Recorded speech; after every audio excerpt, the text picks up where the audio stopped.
as they always say, sharing is caring. And today I just wanted us to share with you my kind of like top 5 habits that I have changed over the years and that have actually made me to be who I am and to be successfully in the areas where I'm being successful in. And I think that a lot of us, we have these habits that we do, but we actually don't know that we have developed them, and some of them, they are not working in our favor, but a lot of them could actually be tuned a little bit and they could be working in our favor. My name is Taurai Jack, and welcome to M5 Property Addicts. And today, as I go through into all of these tips and habits, I'm going to aim to kind of like zoom in and to unpack it a little bit. And if you find it valuable, firstly, number 1, you need to subscribe. Number 2 is that you need to change your own habits. Look at these habits and see whether something works for you. And if it doesn't, great. If it does work for you, drop us some comments. And if it is something that you've already done, again, drop us some comments. So point number 1 is that, and this is in no run, it's in a random order, it's in no order at all. I'm just giving you the habits as and when they have come up and manifested. So habit number 1 has been time management. I want to stress the fact that we all have 24 hours. I used to kind of like figure out back in the days when I was employed, how come other people earn kind of like 100,000 in a month and I'm only earning like 20 grand in a month? What is the difference? We all have 24 hours in a day. And I realized 2 things. Other people actually knows how to manage their time, and other people, we don't know. The time actually manages ourselves. So for instance, I'll give you an example. This baby here that is called a cell phone, for a lot of us, yeah, this baby called cell phone. A lot of us, we are always on our cell phone. It rings, we pick up. It rings, we pick up. A message comes in, we want to jump on it. The reality is that time is ticking. For all of those things, you are actually kind of like wasting time. The other thing around time management is that there is time for everything. Sometimes you need time to rest, which is great. Sometimes you need time to educate yourself, which is great. But a lot of us, we finding a lot of our time in the pleasure space rather than in the development. And it's never too late to start new habits. The reason why I've actually started off with time management is because for me, I didn't know what I didn't know at a particular time until I actually started thinking of how best can I get to many deals. I don't have the time. That's what I used to think. So you know what I did? I actually drew a sketch of my Monday to Friday, which was my planner. And hour by hour, I actually started stipulating what am I doing within that hour. At the time I was employed, so I would put in kind of like from 7 o'clock all the way to 5 o'clock. That was my working hours. But I started kind of like chipping into like, at lunchtime, I do have an hour that I've been giving in with my employer, but I am not utilizing that. I am still working. And I started thinking, hey man, but that's not the dream. The dream is not for me to be here all the time. How best can I utilize that hour? And I started utilizing that 1 hour to look for some deals.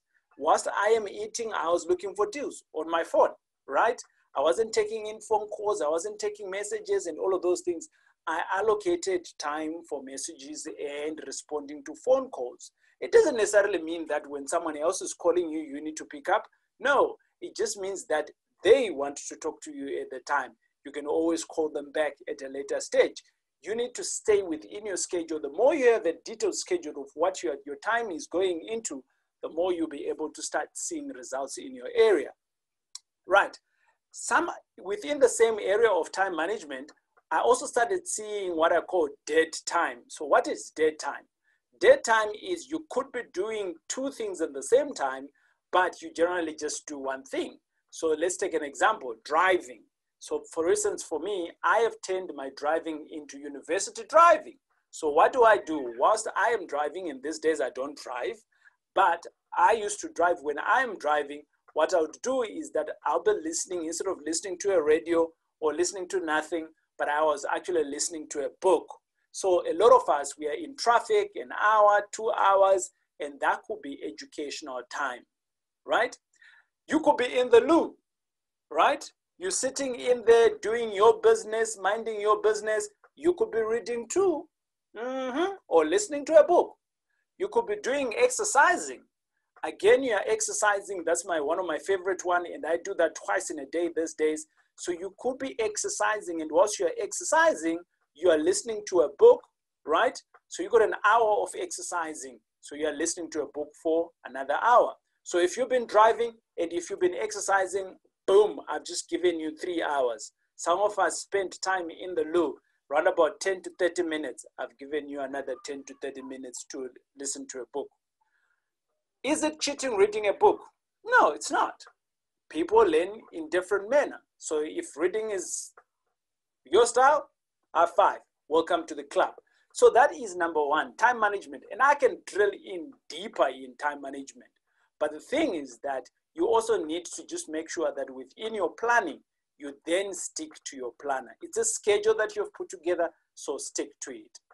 Habit number 2 that I learned, personal development. I used to think personal development was just for my employer, back in the days. So I would think that, personal development is for when my employer is giving me, what do I need to do in my personal development?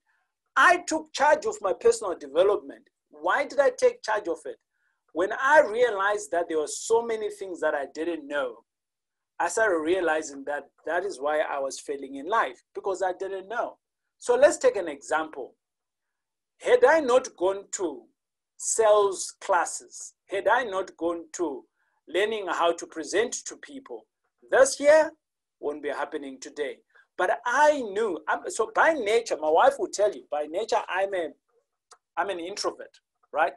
But that's just a label.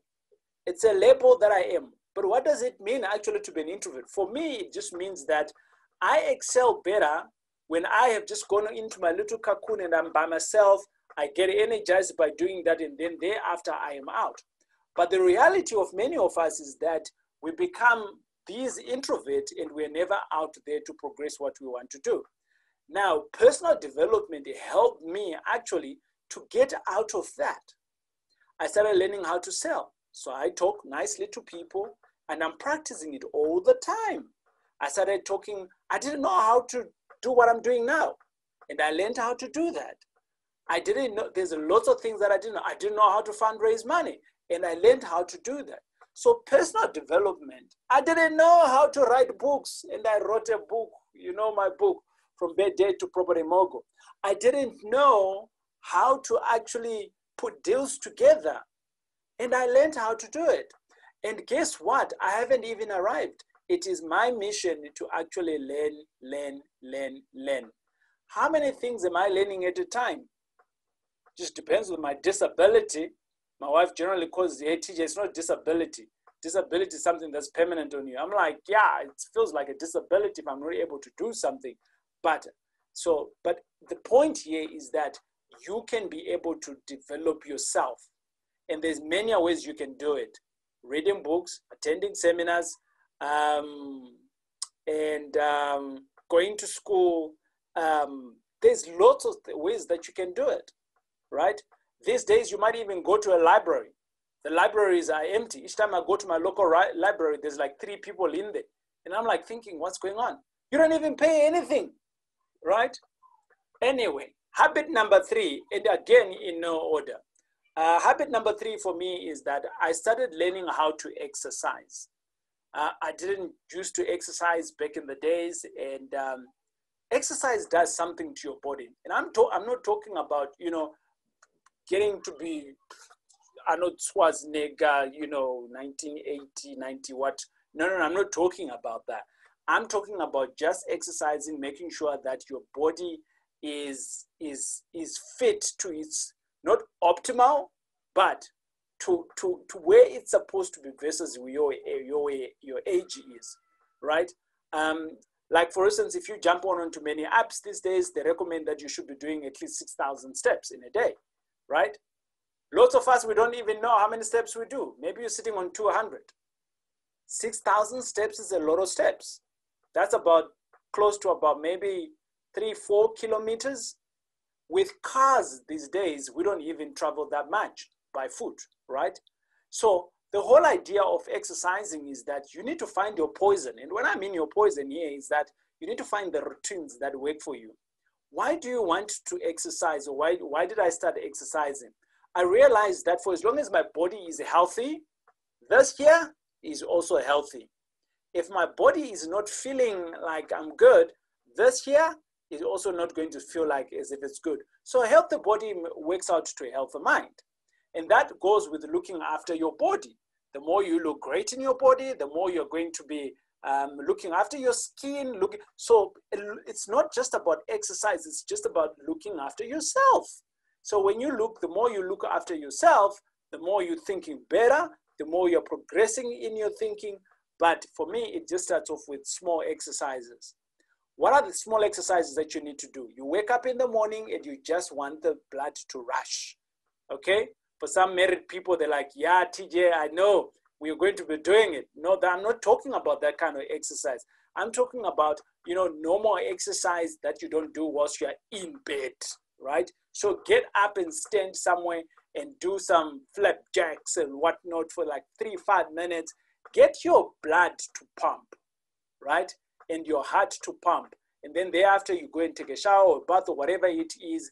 I generally do like an 8 to 10 kilometers every day jog. And that helps me in my staying fit. My heart is pumping good and I am feeling good. The more you exercise, the more your brains function better. Google it if you think that I'm lying. Well, my 12-year-old always says Google never lies. Point number 4. So habit number 4. I fell in love with money. And there is no wrong with falling in love with money. Money is good, folks. I'm telling you right now. I fell in love with money. How did I fall in love with money? I realized that the more I have, the more money I have, the more options I have in life. I'm going to say that again. I fell in love with money when I discovered that the more money I have, the more options I have in life, right? What do I mean by that? For many of us, we are living here in South Africa. We have the option to live where we want to live. But you can only do that if you have money, right? To stay in complex what, to stay in estate what, to stay in golf what, to drive car what, to drive Vrupa what, to go on holiday what. It's all money. To donate at what, SPCA, children's home, you can do that if you have money. But if you don't have money, you can't. You're oppressed. You're going to wait for those that have money, and then you're just going to be like, thank you, boss. Thank you, boss, all the time. And that's what gave me the oomph. I'm like, yeah, I want to do this. Am I just doing it for money? No. Yes, I'm doing it for money because money gives me options. I love what I do on one end, and on the other hand, I'm getting money, and the two work together for me. If I have options, I'm good. Because with options, I can decide where are my kids going to school. It's all about options. That's what it is, right? The 5th one is that I started learning to trust the process. This is a very difficult one. It's a very difficult habit. And for many of my family and friends, it is actually a problem. But when did I start learning to trust the process? When I turned Christian, that's when I kind of like started learning how to trust the process. Because when you're being a Christian, you need to have faith in God, right? And you need to have faith that it's going to work out for the good because He's got your back, right? You need to have faith in the things that can be seen, but they are working for the goodness for you because God has planned for you, right? Now, my thinking then was like, but why can I not work in the way that I want? It's because there is a process. And again, when I started going to school and I started learning real estate, when I wasn't getting to the deals that I wanted to get to, I was like, why am I not getting to the deals that I wanted to get to? And I had to yield and trust the process. And I continued and I continued. The first time around when I was looking for money from investors, I couldn't get to investors. But after a while, I started learning the process, and I started trusting the process. So trusting the process comes in from starting from very minimal things. And for a lot of things, we actually trust the process, but we actually don't see that we're trusting the process.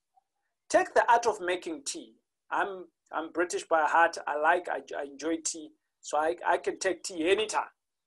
So I'm like, if you are making tea, and it's an art, by the way, not everyone can make tea, and all the ladies are going to slay me, that's okay. And the art of making tea is that the water needs to boil. So you put the water and you switch on the kettle, and what happens? You wait, isn't it? And you trust the process that the lights are going to switch on and the water is going to bubble. And that's trusting the process. But why is it so difficult for us to trust the process and the bigger things? Because we just went our way. How come we do not question the boiling of water for us to make tea? That's just a question that I'm asking. But for me, I actually realized that the more I was learning new things, the more I needed to learn how to trust the process of that.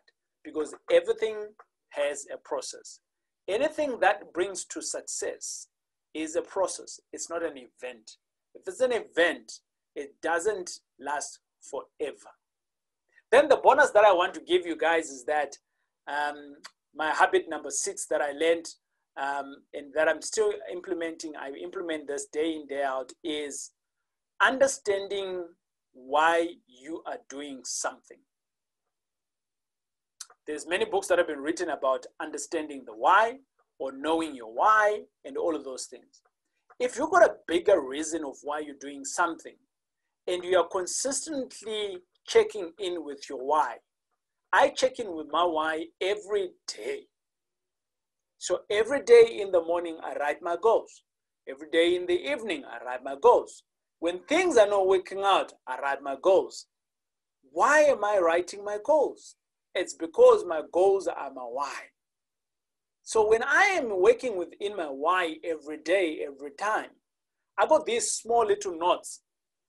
I've got these small little notes. They sit on my desk. Literally, you can get to Discam, not Discam, like one of these shops. And this is where I write, all my whys every day. So I take a small little paper like this. It's got nothing to do with anyone else. I take this small little paper, I write my goal. I've got 4 or 5 goals that I'm chasing at a particular time, and I write them, squash it, I put it into the bin.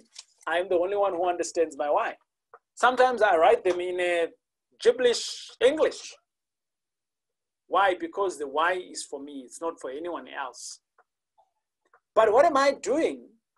That habit kicks in here in my mind to keep me on course. The more I'm on course, the more I am understanding that what I need to be doing needs to be done. And that was my bonus to you. You can follow any of these habits. We can drill in deeper and deeper into all of these habits. If I jump on to time management, I'm still learning. If I jump on to personal development, I'm still learning. Exercising, I've recently started learning how to stretch, right?